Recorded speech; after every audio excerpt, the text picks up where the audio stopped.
یاد رکھیے گا کہ شب جمعہ سے متعلق ہے سرور کائنات کی حدیث کہ جو اموات ہوتی ہیں ان کی ارواح گھر آتی ہیں۔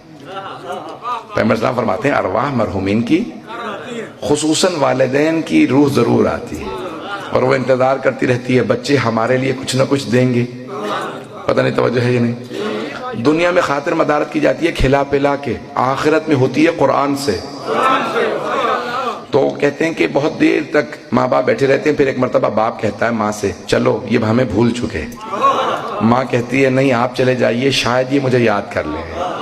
تو روایت کے الفاظ ہیں کہ ماں اکثر وہاں پہ روکی کہتی رہتی ہے اے بچوں تمہاری ایک رات کی نیند کی خاطر میں پوری رات جاگتی رہی تھی، اب میں تمہاری ایک فاتحہ کی محتاج ہوں، فاتحہ ہی پڑھ دو۔